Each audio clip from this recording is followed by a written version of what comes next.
nationale ou son adjoint. Les décisions de la conférence des présidents se prennent par consensus. C. La plénière. La plénière est composée de 2 représentants de chaque organisation et des personnalités indépendantes.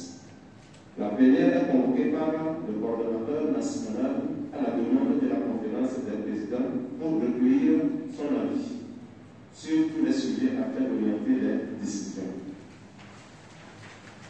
D. Les conditions.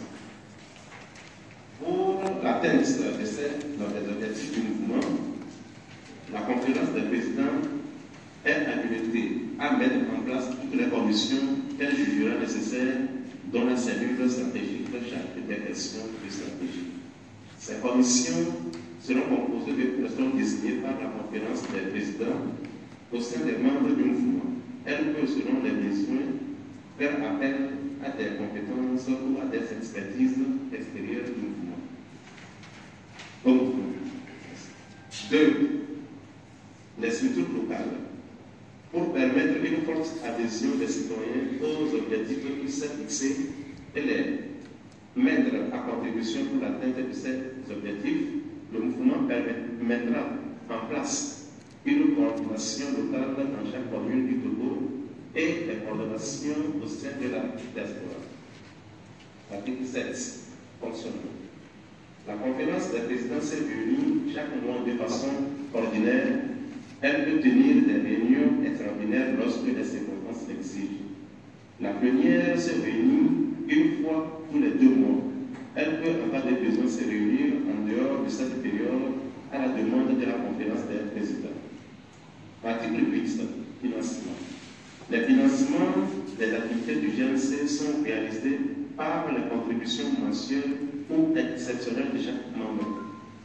Ils peuvent également provenir des appels de fonds aux populations, aux personnes physiques ou morales, à condition que ces dons n'entachent pas les dépendances du mouvement.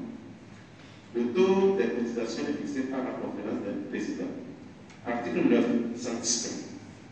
Tout manquement par un membre aux règles définies dans la présente charte est sanctionné par un appel à l'ordre, une suspension ou une exclusion.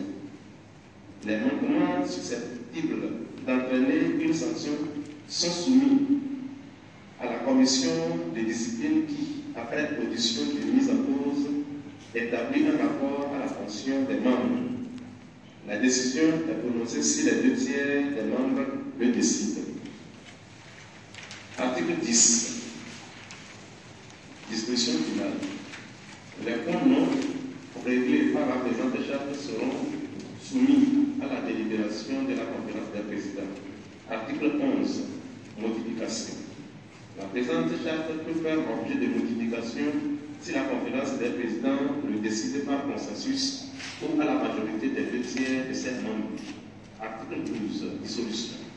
La dissolution du mouvement ne peut être prononcée que par les 4 cinquièmes de la conférence des présidents convoqués à cet effet par le coordonnateur. Article 13. Date d'entrée en vigueur.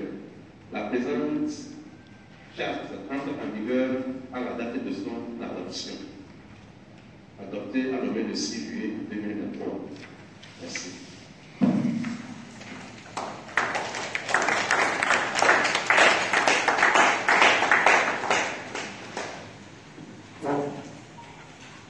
Merci. Nous venons d'entendre